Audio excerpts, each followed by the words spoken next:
कहानी शुरू होने से पहले इस कहानी को सुनने के लिए आपका दिल से धन्यवाद। अगर आपको ये कहानी पसंद आए तो इसे लाइक करें, शेयर करें और ऐसी ही नई नई कहानियों के लिए चैनल को फॉलो सब्सक्राइब जरूर करें। एपिसोड 1, पप्पू का जन्म और भगवान की पहली गलती। जिस दिन पप्पू पैदा हुआ था उस दिन अस्पताल में बिजली चली गई थी। नर्स मोबाइल की टॉर्च से रास्ता देख रही थी। डॉक्टर पसीना पोंछ रहा था और बाहर बारिश ऐसे हो रही थी जैसे बादल भी रो रहे हों। जैसे ही पप्पू ने पहली बार रोना शुरू किया, डॉक्टर ने 1 सेकंड रुककर कहा, यह बच्चा बड़ा होकर कुछ अलग करेगा। मां खुश हो गई, पिता भावुक हो गए, लेकिन डॉक्टर के मन में अलग का मतलब कुछ और ही था। पप्पू बचपन से ही असाधारण था। जब बाकी बच्चे मम्मा बोलते थे, पप्पू चुप रहता था। जब सब चुप रहते थे, पप्पू बिना वजह चिल्लाता था। स्कूल में पहला दिन आया। टीचर ने पूछा, पप्पू बताओ 2+2 कितना होता है? पप्पू ने गहरी सांस ली, क्लास को देखा और बोला, मैडम, परिस्थिति पर निर्भर करता है। उस दिन से टीचर समझ गई थी, ये बच्चा नंबरों से नहीं, सीधे दिमाग से खेलेगा। पप्पू पढ़ाई में एवरेज था, खेल में बिलो एवरेज और बहाने बनाने में वर्ल्ड क्लास। अगर होमवर्क न किया हो तो वजह होती थी, कल पेन दुख रहा था। अगर टेस्ट खराब जाए तो जवाब होता था, पेपर भावनात्मक नहीं था। पप्पू के पापा हर शाम अखबार पढ़ते हुए एक ही सपना देखते थे, मेरा बेटा अफसर बनेगा। और पप्पू हर शाम छत पर खड़े होकर एक ही सोचता था, कल ऑफिस क्यों जाना पड़ता है। जैसे जैसे पप्पू बड़ा हुआ, उसकी जिम्मेदारियां बढ़ीं, लेकिन समझ उसी जगह खड़ी रही। कॉलेज में पप्पू ने ऐसा रिकॉर्ड बनाया जो आज तक कोई नहीं तोड़ पाया। 4 साल का कोर्स 6 साल में पूरा किया। फेयरवेल के दिन प्रिंसिपल ने कहा, पप्पू, हमें तुम पर गर्व है। पप्पू बोला, सर, मुझे भी खुद पर शक है। डिग्री हाथ में आते ही घर में मिठाई बंटी। लेकिन पप्पू के दिमाग में एक ही सवाल घूम रहा था, अब आगे क्या? उसी रात पप्पू ने आईने में खुद को देखा और गंभीर आवाज में बोला, कुछ बड़ा करना है। आईना भी थोड़ी देर चुप रहा, फिर जैसे कह रहा हो, पहले कुछ करना तो शुरू कर। यहीं से शुरू हुई पप्पू की वो कहानी जिसमें हंसी भी है, पागलपन भी और पूरी दुनिया से टक्कर भी। एपिसोड 2, पप्पू और पहली नौकरी का महायुद्ध। डिग्री मिलने के अगले दिन पप्पू को एहसास हुआ कि डिग्री से पेट नहीं भरता, बल्कि पेट भरने के लिए नौकरी चाहिए। सुबह मां ने आवाज लगाई, पप्पू, आज इंटरव्यू है ना? पप्पू ने चादर के अंदर से जवाब दिया, हाँ मां, सपने में देखा था। मां ने चादर खींच दी, सपना वहीं खत्म हो गया। पप्पू तैयार होकर इंटरव्यू देने निकला। शर्ट नई थी, पैंट पुरानी और आत्मविश्वास बोरोड।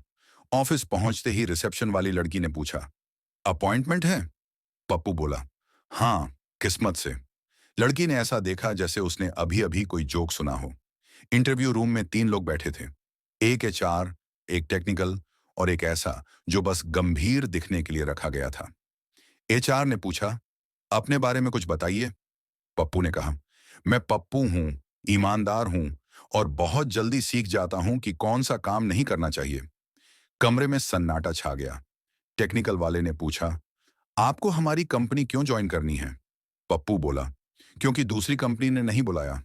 गंभीर वाला आदमी पहली बार हिला। एचआर ने आखिरी सवाल पूछा, आपकी सबसे बड़ी कमजोरी क्या है? पप्पू बोला, सच बोलना। तीनों ने एक दूसरे की तरफ देखा और एक साथ सिर हिला दिया। शाम को पप्पू घर लौटा। मां ने पूछा, कैसा गया इंटरव्यू? पप्पू बोला, बहुत अच्छा। उन्होंने मुझे इतना पसंद किया कि दोबारा नहीं बुलाया। 2 दिन बाद फोन आया, आप सिलेक्ट हो गए हैं। पप्पू ने फोन कान से हटाकर देखा, जैसे कहीं प्रैंक तो नहीं। पहली नौकरी मिली थी, न तनख्वाह ज्यादा, न काम समझ में आने वाला। पहले ही दिन बॉस ने कहा, यहां टाइम पर आना बहुत जरूरी है। पप्पू ने मन ही मन सोचा, तो फिर मैं कल से आता हूं। ऑफिस में पप्पू को एक डेस्क मिली, एक कंप्यूटर मिला और एक ऐसी कुर्सी जो आवाज ज्यादा करती थी, काम कम। पप्पू ने कंप्यूटर ऑन किया तो स्क्रीन पर लिखा आया, वेलकम यूजर। पप्पू बोला, थैंक यू, कोई तो स्वागत करता है। लंच टाइम में पप्पू ने सबको ध्यान से देखा और समझ गया, यहां सब काम कम और शिकायत ज्यादा करते हैं। उस दिन पप्पू ने फैसला कर लिया, ये नौकरी उसकी मंजिल नहीं, सिर्फ मजबूरी है। लेकिन उसे क्या पता था कि यही नौकरी उसकी जिंदगी का सबसे बड़ा तमाशा बनने वाली है। एपिसोड 3, पप्पू और बॉस का पहला टकराव। पप्पू की नौकरी का तीसरा दिन था और उसे लगने लगा था कि ऑफिस की दीवारें भी उसे पहचानने लगी हैं। सुबह 9 बजे ऑफिस टाइम था। पप्पू 9:47 पर पहुंचा। गार्ड ने पूछा, लेट हो गए? पप्पू बोला, नहीं भाई, मैं जल्दी आया हूं, बस घड़ी पीछे चल रही है।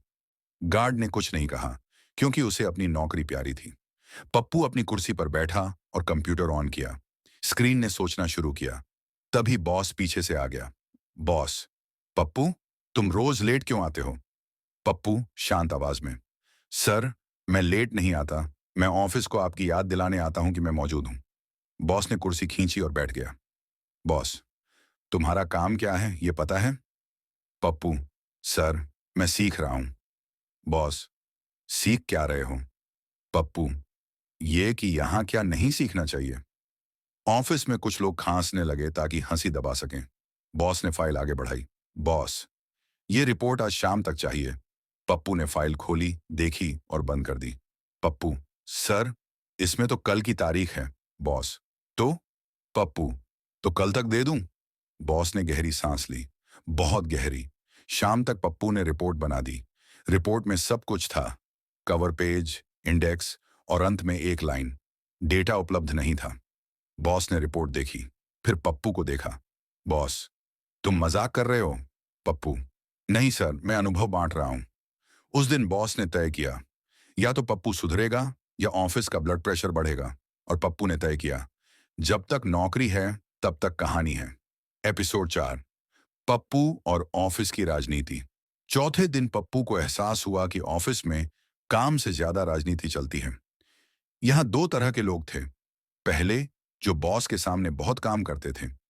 दूसरे, जो बॉस के जाते ही बहुत काम करने की बातें करते थे। पप्पू तीसरी कैटेगरी में था, जो सब देखता था और कुछ नहीं करता था। ऑफिस में एक सीनियर था, शर्मा जी, हमेशा गंभीर, हमेशा बिजी और हमेशा खाली। शर्मा जी ने पप्पू को पास बुलाया। शर्मा जी, पप्पू, बॉस से बचकर रहना। पप्पू, क्यों सर? शर्मा जी, वो बहुत तेज हैं। पप्पू ने मन में सोचा, फिर तो मैं सुरक्षित हूं। दोपहर में मीटिंग हुई। बॉस बोले, हमें टीम वर्क दिखाना होगा। टीम ने सिर हिलाया। बॉस बोले, कोई आइडिया? सबने नीचे देखा। पप्पू ने हाथ उठाया। बॉस, हाँ पप्पू, बोलो। पप्पू, सर, अगर सब काम कर लें तो टीम वर्क हो जाएगा। मीटिंग में सन्नाटा छा गया। बॉस ने मीटिंग खत्म कर दी। शाम को पप्पू को ईमेल आया, please don't be over smart. Pappu ने रिप्लाई किया, noted, from tomorrow I will be smart only. उस दिन पप्पू समझ गया, ऑफिस में सच बोलना सबसे बड़ा अपराध है। और यहीं से पप्पू ने ऑफिस की राजनीति में बिना हिस्सा लिए सबसे ज्यादा दुश्मन बना लिए। एपिसोड 5, पप्पू और तनख्वाह का सदमा। पप्पू पूरे महीने काम कर चुका था।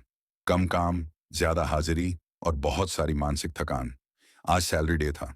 सुबह से ही ऑफिस में अजीब सी खुशी थी। लोग मुस्कुरा रहे थे, फोन ज्यादा देख रहे थे और काम बिल्कुल नहीं कर रहे थे। पप्पू भी खुश था। उसे लग रहा था कि अब जिंदगी पटरी पर आएगी। दोपहर को मैसेज आया, सैलरी क्रेडिटेड। पप्पू ने तुरंत बैंक ऐप खोला। नेटवर्क सोच में पड़ गया। नेटवर्क आने के बाद पप्पू ने बैलेंस देखा। उसने 2 बार आंखें मली। तीसरी बार स्क्रीन को उल्टा करके देखा। पैसे वहीं थे। पप्पू बोला, इतना? उसके मन में तुरंत कैलकुलेशन शुरू हो गई। किराया, खाना, मोबाइल रिचार्ज और जिंदगी से मोह। सब जोड़ने के बाद एक ही जवाब आया, नहीं चलेगा। शाम को पप्पू ने बॉस से पूछा, पप्पू, सर, मेरी सैलरी कम आई है। बॉस, कटौती हुई है। पप्पू, किस बात की? बॉस, लेट आने की, जल्दी जाने की और ज्यादा बोलने की। पप्पू ने सिर हिलाया। घर आकर पप्पू ने मां को बताया। मां बोली, कोई बात नहीं, पहली नौकरी है। पप्पू ने मन में सोचा, अगर यही पहली है तो आखिरी भी हो सकती है। उस रात पप्पू देर तक जागता रहा, सैलरी नहीं, सिस्टम समझने में। और उसे एहसास हुआ, असल संघर्ष अभी शुरू हुआ है। एपिसोड 6, पप्पू और सोमवार का आतंक। सोमवार की सुबह पप्पू के लिए किसी हॉरर फिल्म से कम नहीं थी। अलार्म बजा। पप्पू ने बंद किया। अलार्म फिर बजा। पप्पू ने मोबाइल पलट दिया। समस्या खत्म। लेकिन मां की आवाज आई, पप्पू, उठ जा, नौकरी हाथ से चली जाएगी। पप्पू उठ बैठा जैसे देश सेवा का आदेश आ गया हो। ऑफिस पहुंचते ही पप्पू को लगा कि हवा भी भारी है। सबके चेहरे ऐसे थे जैसे छुट्टी ने धोखा दे दिया हो। बॉस मीटिंग में आए। बॉस, आज सोमवार है, एनर्जी दिखनी चाहिए। पप्पू ने आसपास देखा। एनर्जी कहीं नहीं थी। बॉस ने काम बांटना शुरू किया। ये काम तुम करो, ये तुम, और ये। बॉस पप्पू पर रुके। पप्पू, तुम एक्स्ट्रा काम करोगे। पप्पू, सर एक्स्ट्रा क्यों? बॉस, क्योंकि तुम एक्स्ट्रा हो। पूरे ऑफिस ने मन ही मन ताली बजाई। लंच टाइम में पप्पू ने टिफिन खोला। उसमें वही सब्जी थी जो कल भी थी और परसों भी। पप्पू बोला, माँ कंसिस्टेंसी में विश्वास रखती है। काम करते करते पप्पू की आंखें बंद होने लगीं। तभी बॉस फिर आ गए। बॉस, सो रहे हो?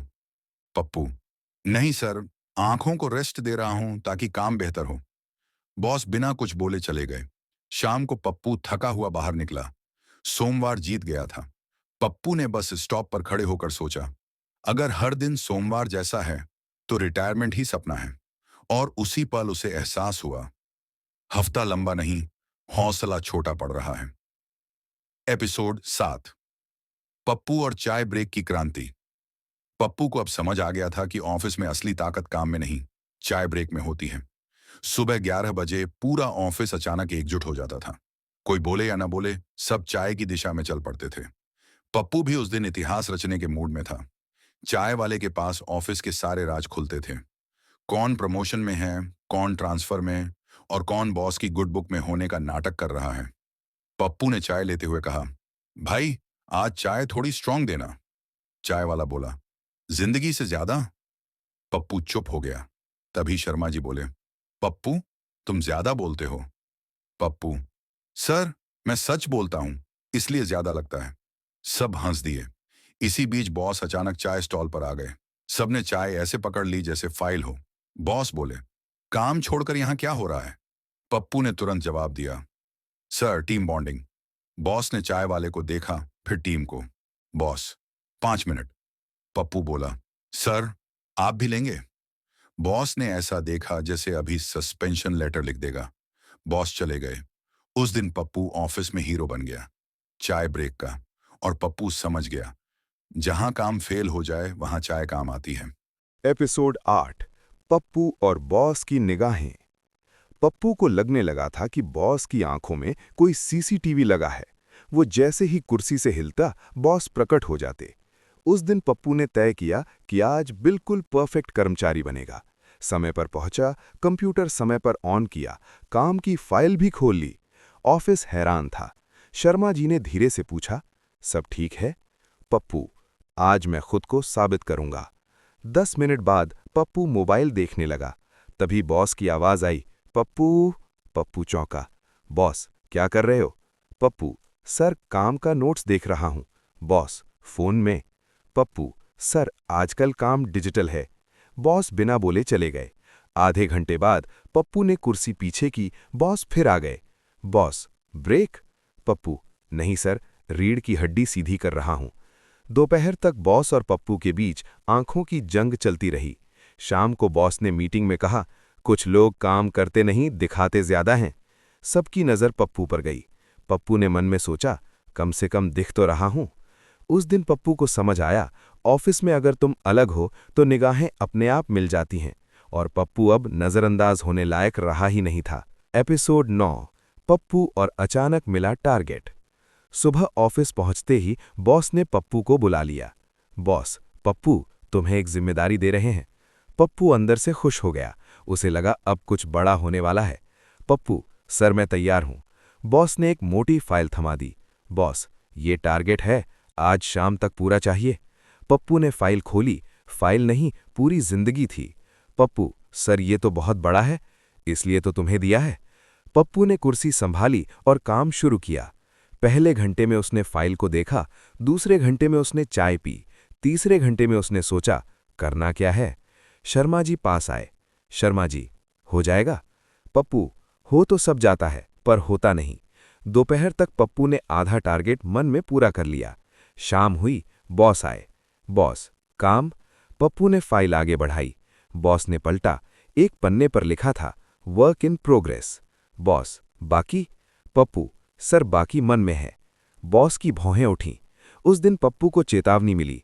घर लौटते वक्त पप्पू ने सोचा, काम से नहीं, कहानी से याद रखा जाऊंगा, और उसी पल पप्पू के दिमाग में एक नया प्लान जन्म ले चुका था। एपिसोड 10, पप्पू और पहली ऑफिशियल चेतावनी। सुबह ऑफिस में घुसते ही पप्पू को माहौल कुछ बदला हुआ लगा। लोग उसे ऐसे देख रहे थे जैसे उसने कोई ऐतिहासिक कांड कर दिया हो। अपनी सीट पर बैठते ही उसके मेल में एक नया ईमेल चमक रहा था। सब्जेक्ट था वार्निंग लेटर। पप्पू ने गहरी सांस ली और मेल खोल दिया। लिखा था, आपके कार्य प्रदर्शन में गंभीर कमी पाई गई है। पप्पू ने नीचे स्क्रॉल किया। लेट आना, काम पूरा न करना और अनावश्यक टिप्पणियां करना। पप्पू ने मुस्कुराते हुए कहा, मतलब मुझे पूरी तरह समझा गया है। थोड़ी देर बाद बॉस ने केबिन में बुलाया। बॉस, पप्पू, ये ऑफिस है, कॉमेडी शो नहीं। पप्पू, सर मैं तो माहौल हल्का करता हूं। बॉस, तुम माहौल नहीं, मेरी टेंशन बढ़ाते हो। बॉस ने चेतावनी पत्र आगे बढ़ाया। बॉस, ये साइन करो। पप्पू ने साइन करते हुए पूछा, सर ये ऑटोग्राफ है या भविष्य का सबूत? बॉस ने आंखें बंद कर लीं। केबिन से बाहर निकलते समय पप्पू ने महसूस किया, आज वो ऑफिशियली ट्रबल मेकर बन चुका था। लंच में शर्मा जी ने कहा, अब संभल जाओ। पप्पू बोला, अब तो पहचान बन गई है। शाम को घर लौटते हुए पप्पू ने सोचा, नौकरी रहे या ना रहे, कहानी रुकनी नहीं चाहिए। और उसी पल पप्पू के दिमाग में एक नया प्लान जन्म ले चुका था। यहाँ हर कहानी का एंड, अगले राज की शुरुआत होता है। Story loop India, subscribe for the next story.